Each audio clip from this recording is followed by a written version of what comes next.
ते राधाकृष्ण करपे म्हणून जे एक एजंट आहेत जे की पेटा ॲक्टमध्ये किंवा अदर गुन्ह्यामध्ये महिलांना सहकार्य करतात आणि त्या माणसांनी येऊन माझ्या टेबलच्या बाजूला गाडी लावली. मी त्यांना म्हणलं की मला गाडी काढण्यासाठी गाडी थोडी बाजूला लावा, तर तो मला मी इथंच लावेल. मी थोडी गाडी बाजूला घेण्यासाठी प्रयत्न केला तर त्यांनी मला शिवीगाळ केली. शिवीगाळ केल्यानंतर आमची थोडी बोलाबोली झाल्यानंतर तो गेला आणि त्यांनी तीन लेडीज 5 लेडीज होत्या आणि 2 जेंट्स असे 7-8 जण ते आले होते. त्यातल्या 3 लेडीज माझ्या अंगावर आल्या, 2 लेडीज पाठीमागत होते आणि 2 जे जेंट्स होते ते पण माझ्या अंगावर आले. त्यानंतर त्यांनी मला धक्काबुक्की केली. धक्काबुक्की केल्यानंतर शिवीगाळ केली आणि त्यांनी त्यांचे चपला वगैरे जे काय हातामध्ये जे काय चपला वगैरे त्यांनी फेकल्या.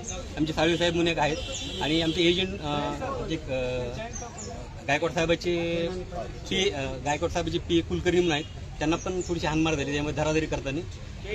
आणि त्यांनी माझ्या गळ्यामधली जी चेन आहे ती चेन आणि सकाळी आमचे पक्षकार आहेत पाशा शेख म्हणून त्यांनी गंडले साहेबाकडनं वकीलपत्र आमच्याकडे दिलं होतं.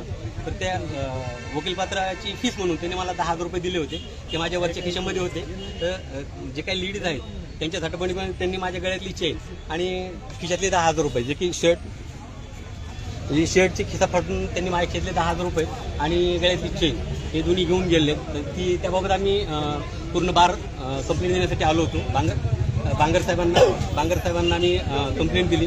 तर त्यांचा उद्देश जो होता की ज्या काही महिला आहेत त्या पेटा ॲक्टमध्ये असल्यामुळं आणि त्यांनी मला जे करपे आहेत ते गुन्हेगारी प्रवृत्तीचे असून त्यांना पोलिटिशियन त्यांची हमेशा पूर्ण नाव मला त्यांचं नाव राधाकृष्ण करपे म्हणून आहेत.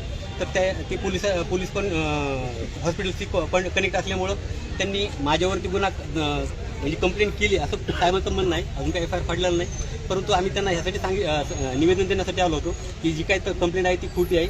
वैयक्तिक त्यांनी जर कंप्लेंट केली की मला शिवीगाळ केली हाणमार केली ती कंप्लेंट घ्यावी असं आमचं म्हणणं आहे. परंतु लेडीज पुढं करणं किंवा बाई समोर करून खोट्या गुन्ह्यामध्ये वकिलांना अडकवणं हे चुकीचं आहे.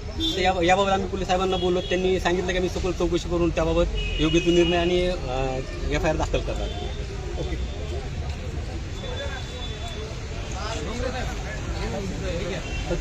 तुम्ही एमएस पत्र घ्या राम भैया. एमएस पत्र का करावं त्यांना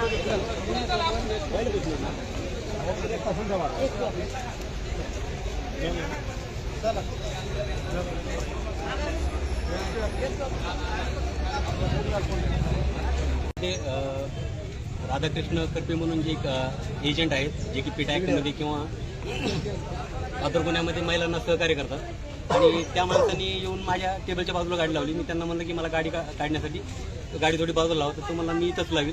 मी थोडी गाडी बाजूला घेण्यासाठी प्रयत्न केला तर त्यांनी मला शिवीगाळ